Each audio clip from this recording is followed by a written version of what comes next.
Bonjour, agent. Sur la base des informations que vous nous avez transmises, nous avons pris contact avec le SRC, le service des renseignements suisses, pour qu'ils interpellent El Topo et ses complices. Mais au lieu de ça, notre contact au SRC nous a informé que tous les services étaient en alerte maximale. Après qu'un technicien du laboratoire P4 de virologie que vous avez identifié a été retrouvé mort à l'endroit exact de l'échange. Sa femme et sa fille ont été retrouvées menottées dans leur appartement. Selon les premiers éléments, il semblerait que des individus aient forcé ce laborantin à dérober et à sortir du laboratoire plusieurs souches du virus de la parotidite et une souche extrêmement contagieuse du virus H5N1 qui se transmet par voie aérienne. Cette dernière est une souche qui a été créée par accident au centre médical Erasmus de Rotterdam, aux Pays-Bas, fin 2011, et qui a été étudiée également dans ce laboratoire.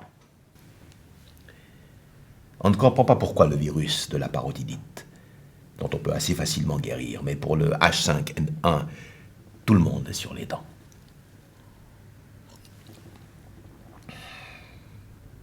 Qu'est-ce qu'un trafiquant international d'armes et de drogue fait en Suisse avec un virus volé et potentiellement mortel? C'est une question qui angoisse toute la communauté du renseignement. Nous avons transmis le signalement d'El Topo à tous nos contacts. Des contrôles aux frontières et des barrages ont été mis en place partout sur le territoire suisse.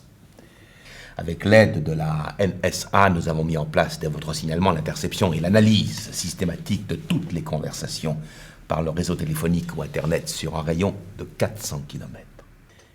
Tôt ce matin, nous avons intercepté une communication chat via le réseau TOR, où ressort le nom du laboratoire P4 que vous avez identifié. Nous pensons qu'il s'agit de El Topo et d'un complice à l'étranger. Vous trouverez le contenu de l'échange dans votre dossier. Le nom de code de votre nouvelle cible est Amon. Les messages et la communication sont passés par différents serveurs. Nous n'avons pas encore réussi à identifier El Topo ou son contact. Nous avons néanmoins compilé les profils de 10 professionnels capables de travailler dans un environnement P4 avec les virus volés, mais ne faisant pas encore l'objet d'une surveillance rapprochée. Votre objectif est d'identifier Amon parmi ces profils pour que nous puissions mettre en place une surveillance à son arrivée en Suisse afin de mettre la main sur El Topo et les virus.